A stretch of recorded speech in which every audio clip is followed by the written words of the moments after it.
Any words of wisdom for me, Magic 8 Ball? No. Well, I'll have to just do it myself then. There's a great question that we get frequently asked about what happens to real estate during a currency reset. When you look at the historical data, when you actually observe what happens to real estate during a banking crisis and hyperinflation, concerning pattern emerges.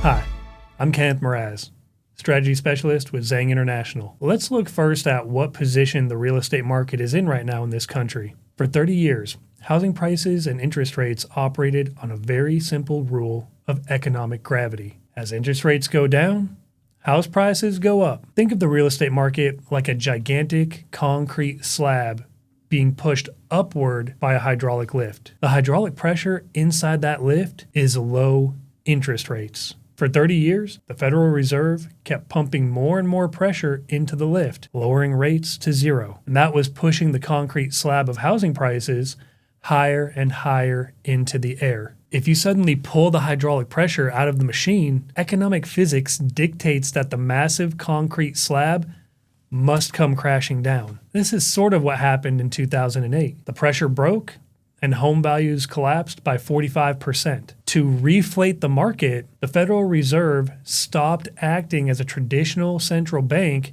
and became the ultimate manipulator of real estate prices. They stepped in and legally suspended natural price discovery. They built a floor, and they didn't just hand the banks cash. They executed an experiment called quantitative easing. To stop the housing market from finding its actual bottom, the Federal Reserve just digitally expanded their ledger and purchased $1.25 trillion in mortgage-backed securities between 2008 and 2010. Let's fast forward to 2022. The Federal Reserve aggressively pulled the pressure again. They spiked interest rates at the fastest pace in history. So, by the laws of economic gravity, the housing market should have plummeted, but it didn't. The concrete slab just hovered in midair because the Federal Reserve built another invisible scaffolding underneath it again in 2020. They manipulated the market to install another artificial floor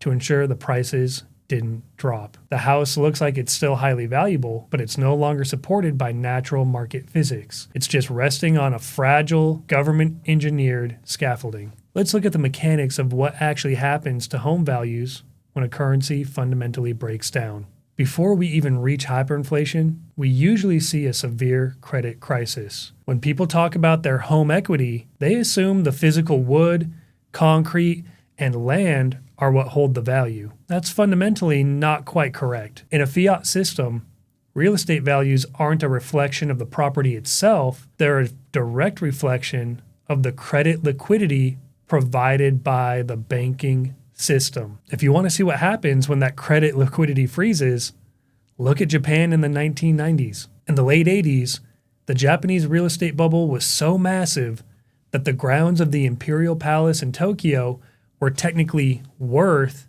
more than all the real estate in the state of California combined. But that wealth wasn't real. It was phantom equity. It was just supported by entirely cheap, infinite bank credit. When the Bank of Japan was forced to raise rates and the credit cycle broke, that equity didn't just do a little correction, it evaporated. It was a mirage that was trapped in the walls of all that real estate. Property values crashed, and families were left holding multi-generational debt on assets that had lost 80% of their value. Because when banks stop lending, the pool of buyers disappears. Your asset becomes completely illiquid. You can't spend drywall or stucco, and you can't eat your equity. Let's discuss the actual hyperinflationary phase. When hyperinflation strikes, a perilous illusion takes place. The nominal price of real estate skyrockets. A house that costs $500,000 today might quickly reprice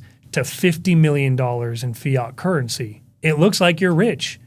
You're a millionaire on paper, but it's a mathematical trick. The house isn't gaining value. The yardstick that you're using to measure that value, the currency, is shrinking. What's the real value of that home? What's its purchasing power on the global stage? In reality, the intrinsic hard currency evaluation of that property almost always plummets. We saw this exact scenario play out most recently in Venezuela. Luxury apartments in the Caracas that were once valued at $2 million were suddenly struggling to even fetch $300,000. Why does the real value collapse? Well, there's 3 reasons. First, the mortgage market completely goes bust. No bank on earth is going to issue a 30-year fixed loan when the currency loses 20% of its value every week. That means if you want to sell, your buyer pool drops from anyone with a good credit score to essentially no one. As we have to remember, this is a global financial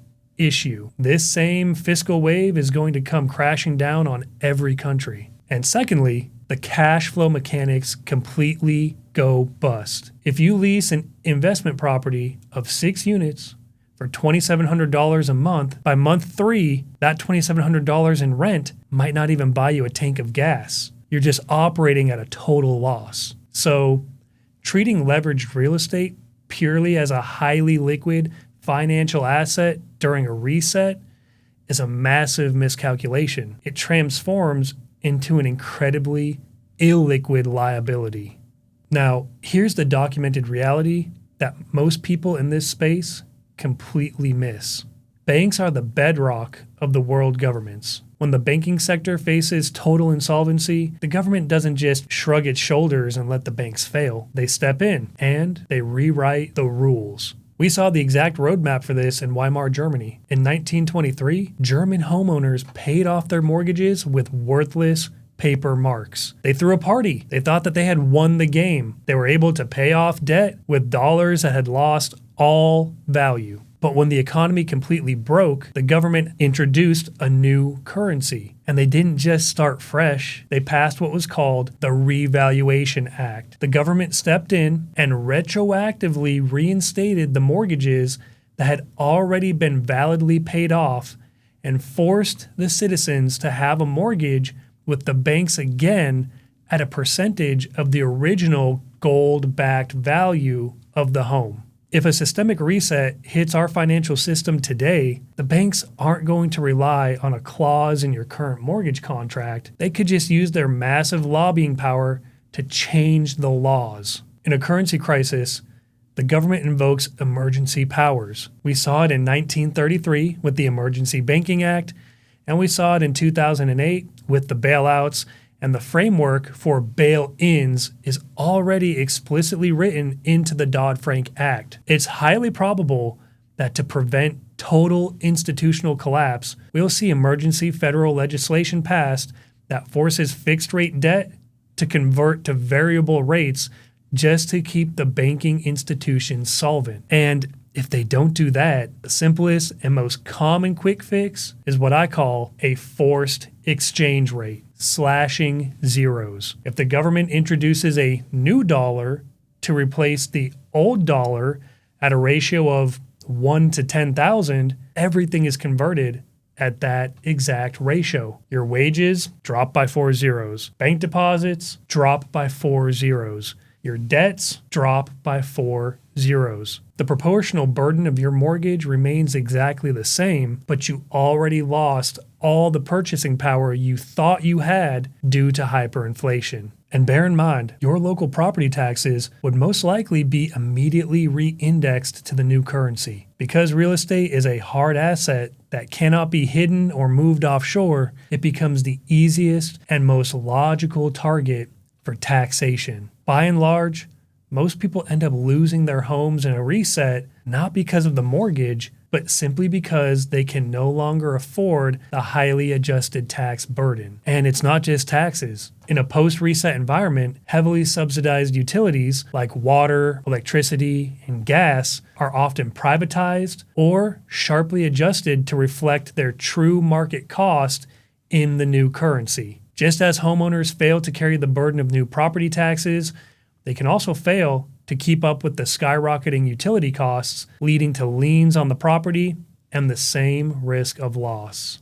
That's the entire purpose of our sound money strategy, to take these things into account and to make sure that you have comprehensive protection on every side. We have to look at this impartially. Having debt when a currency reset is occurring is a massive exposure. When the reset happens, the government just takes a bulldozer to the rules of the currency, the banking contracts are restructured, and you're trapped in the liability that the system has built. True safety is found in a sound money strategy that is completely outside of this brittle framework. If you're starting to realize that your current strategy might have some fundamental vulnerabilities, don't wait for the too big to fail banks to change the terms of your contract. Click the link in the description below, scan the QR code on the screen, or call us directly. You can request an expansive review of your current setup.